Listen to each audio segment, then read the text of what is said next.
30 state legislatures have proposed 116 bills tied to the issue of financial education for high school students. So what does that say about what Americans want for their kids? A new survey reveals some fascinating answers. Dr. Billy Hensley is the president and CEO of the National Endowment for Financial Education. Good morning to you. Good morning. Thank you for having me. Well, first of all, tell us about the work of the foundation. Yeah, we're a national operating foundation. We've been working on financial literacy issues for 30 years. This is actually our 30th birthday this year. Well, happy birthday. So what have you discovered in the 30 years?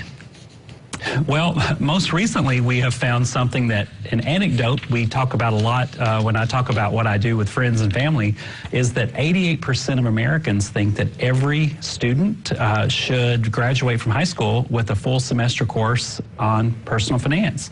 And then 80% of that same population say they wish they had had that course themselves. So they financially launched, probably struggled to navigate the system and wish they'd known more, and now they're trying to advocate for the next generation to be more prepared.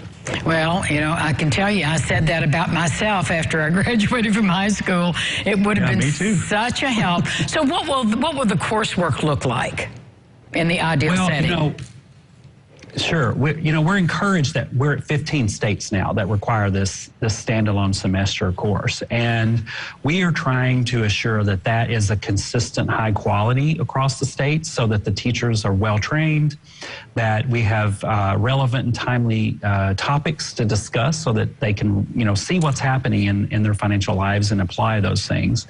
And then that the materials are of high quality. And we're constantly looking to make sure, just like every other educational subject, we're evaluating for success.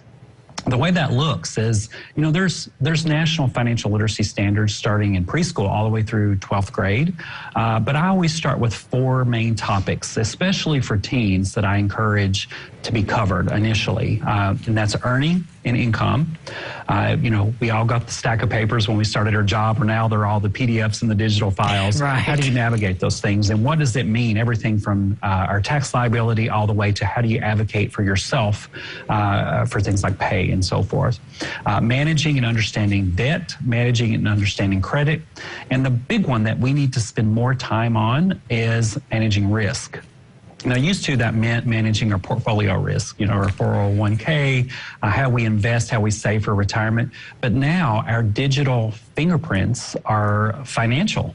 And how do we understand that? There's a lot of noise out there. There's a lot of people trying to get access to every dollar you have. Whether that's a consumer decision or a fraud decision, we need to understand how do you manage and understand that risk in your life. Start with those 4 and work out from there. And how will you said you're in 15 states, I think, now with this program. How will you track the data and the students to see if they really did absorb all of that educational information about finances? Well, that's the thing about state-level education, is each state does it a little differently, and that's one of the things we're trying to encourage is sort of this minimum standard and set a high bar for the minimum standard, because the future is too important to let this be a cursory thing that we skirt past. Sadly, Indiana is not one of the states that requires a full course in financial education to graduate, and our job is to advocate for this being in all 50 states. And then teachers, they'll assess and measure progress for students, but we have some really encouraging data. The states that have already required this topic, the students that took those classes and launched their life, some went to college, some didn't. What we have found is that those students from those states have higher credit scores by over 20 points. Their revolving debt is lower. They're carrying less credit card debt overall.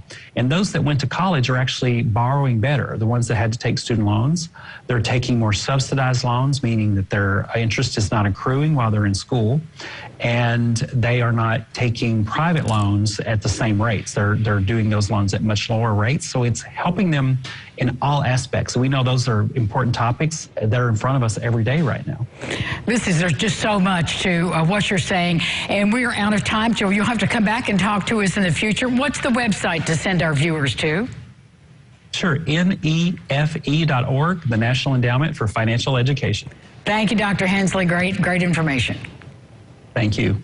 And we'll be back with more lifestyles after this. Stay with us.